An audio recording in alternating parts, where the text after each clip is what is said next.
tell by how I'm geeking. I love this hair. This hair is from a company on Amazon called Human Hair Wigs. Came in this bag pretty much. Came with a stocking cap. And I think that's about it. So I'm gonna do seven sevens rules. I still haven't come up with what I want to call it, but we're gonna do my 7 points of review for whether or not you should buy this hair. And first one is gonna be the lace. Is it a good lace? Is it a thin lace? Whatever. So this lace is not Swiss, to my knowledge. It's not transparent, it's just a regular lace. However, it does not come medium brown. It comes as a little like off-whitish pale lace, which is fine. And one of the questions I asked for this little level or whatever is, can it tint? So I don't know if you guys can see, but this wasn't even a tint. I can't, if y'all want to see, if yo guys want to see how I got this wig, click the video in the description box. However, the lace did tint the way I wanted it to. I also added makeup to the edges of the lace, not the rest of it, because I tinted the rest of it. And I like the way it looked. It melted pretty well to me. I honestly wasn't even going to install this wig for real. The only reason this wig is in my head glued down was for the video. Can it bleach? I didn't bleach it. It's blonde, so who knows? I wouldn't recommend bleaching the knots on a blonde wig because it's already blonde. But hey, to each their own. I don't know what y'all like to do. Does it melt was one of my big questions. I believe it did. I will say that it melted because I feel like I can go out without baby hairs with this wig. And that's a big accomplishment, especially for somebody like me that's a beginner. So for the lace category, it gets a little butterfly or whatever.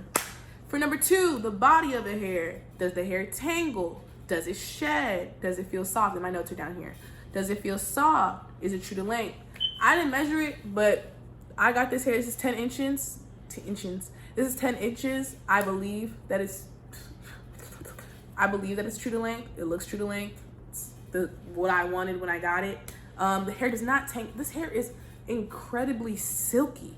Even after I toned it, like it literally is just like water, and it doesn't shed either. The only time I got shedding with this hair was when I was blow drying it after I had toned it, and even then it wasn't a lot at all. My natural hair shedded more than this hair does. Really like that about the hair. I love that it stayed soft. Like, look at the ends. I love that it stayed soft and it wasn't all frizzy after the dyeing process. The service. So it was Amazon. So the wig got here when it said it was gonna get here. I would say how was the shipping? Did they respond? I didn't ask them anything because it's Amazon. If I wanted my money back, I'm gonna get it back. And then is everything right? Everything was right with the wig. The only thing I want to say about this wig is the construction is kind of weird. Like I'm gonna try and insert a video, but there's like a part in the back where it's like they just added on an extra weft, and not like a big piece, like this much weft to the nape, but you can't put this hair up. So I don't really understand what that's about, but otherwise than that, I mean, this is not hair that you can put up anyways, unless you just feeling like that, but it's a bob, so I mean, whatever. But I would give them 1 point for service, 1 point for body, and 1 point for the lace so far. So right now they're 3 out of 7. And the next one is their reviews. What were their ratings? What did people say? What customers posted pictures, etc., etc. Pretty much the ratings, I'm gonna have to go back and check because I can't really remember off the top of my head, but the company that sells the wigs sells different colors of the same style. So a lot of the reviews, Amazon has recently, if they have a seller that sells multiple items, all the reviews for those different multiple items are in one location, which is kind of dumb. But hey, I don't run Amazon. Bezos do, and he making money, so maybe it's not that dumb. But the comments about the 613 wig were really good because this hair was actually out of stock. Actually, no. The 12 inches was out of stock. I originally wanted 12 inches just in case I felt like 10 was too short. I could always have the option to trim, but you can't make hair longer once you get it. But the 12 inches when it came until like almost 4 days, I think, something after I ordered it because it was out of stock. So I had to order it, like pre-order it pretty much. But the 10 inch would have been here in 2 days. So I was like, okay, whatever. 10 inch was cheaper too. Who cares? And then, so for the reviews, I would give them like They weren't all stellar, but I had no problems with this wig. So once I add my review, it's probably gonna be like, yeah, I'm gonna give them the point because honestly, I really like the hair so far. So, the next one is the fit. Is it too tight? Is it big head friendly? What do I have to adjust it with? So the wig was actually on the bigger side. I don't know why, but it came with the adjustable straps in the back and I had to use them because the wig itself was loose and I have a standard head. So yes, it is big head friendly as it comes, which is actually smarter for companies to do, make the wig a little bigger and then just give you the straps to adjust it. But hey, not everybody on the same thing that they own. But they own the right thing. So if you have a big head, I would get this wig. If you have a small head, I think you can still finesse the wig because it was big at the edges right here. So it was like, most of that you cut off anyways. It wasn't really a big deal. And the adjustable straps, keep this in there. It comes with combs right here, right here, and right here. I'm currently not using the combs. I don't like using combs because I don't use a wig cap when I put on my wigs. I just feel like it's an extra unnecessary step for me to try to like put the wig on. Like, I guess it's supposed to protect your edges. I think what it is, I have a big forehead, so I put my wigs a little further down away from my edges anyways, so I don't really have that issue. And I feel like when it's on skin, not hairline skin, even though it's the same skin, but you know, hair is right there, I don't know, whatever, I feel like it melts better. But yeah, for fit, it gets a point. So right now it's looking 5 out of 7. Our second to last one is processing. Can it take color? Can it take heat? Does it absorb product? This hair can take heat.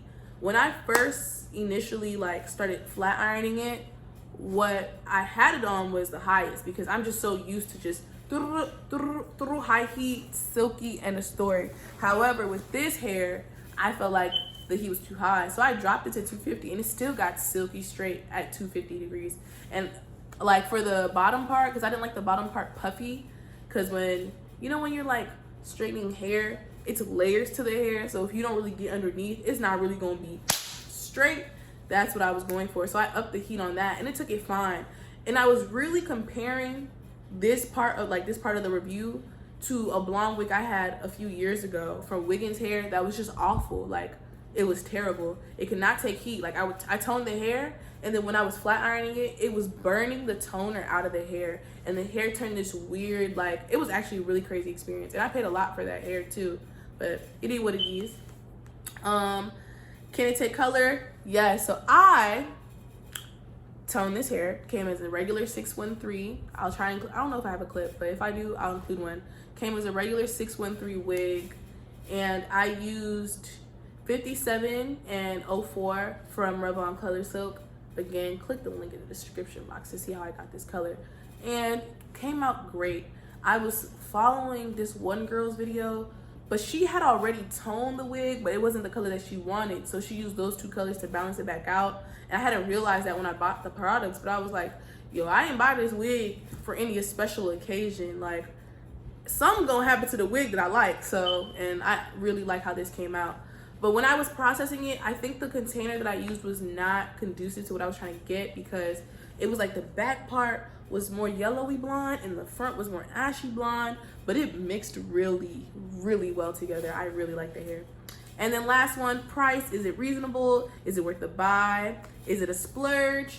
So it's not a splurge at all. I'm gonna put on the screen somewhere how much the price was, because I can't remember off the top of my head, but it was very reasonable, I believe, especially for the quality of the hair and where I was getting it from. Like, from a random company on Amazon, a 613 blonde wig, like, it smacked. It sure did.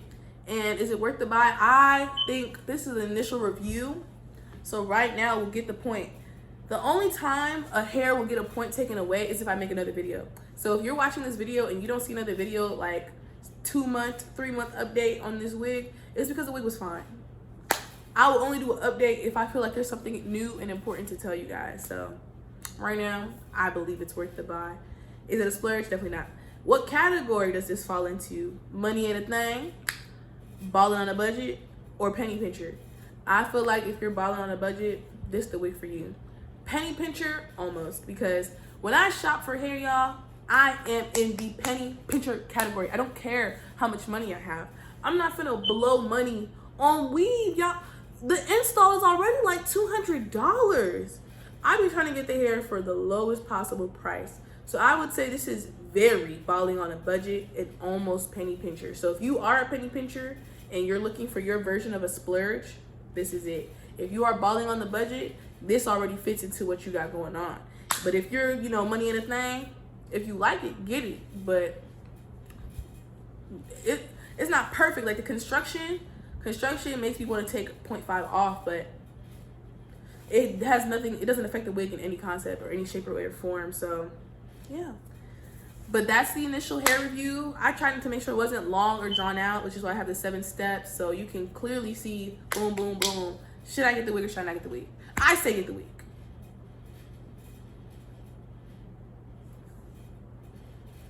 Yeah. So right now this wig got a 7 out of motherfucking 7. I'm not gonna put that in here, but yeah, this wig got a 7 out of 7 for me. You know, if you want to click the link, I dropped the specs for this exact wig in the bio. I dropped the video for how I made this wig in the bio as well. And if you guys have any other questions, let me know in the comments. But don't forget to like, don't forget to subscribe, you know, come back for more content. You will be seeing this little wig in a few videos because she bomb. I plan on taking this wig and dyeing it bright red at some point, so stay tuned for that as well.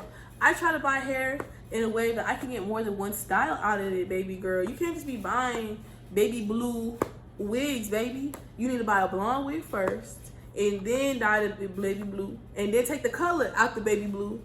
Wait, no, take the color out the 613 and then add a new color on top. That sounds like it makes sense to me. And then when the wig is at its last straw, dye it black. I got a black wig. Who doesn't need a black wig?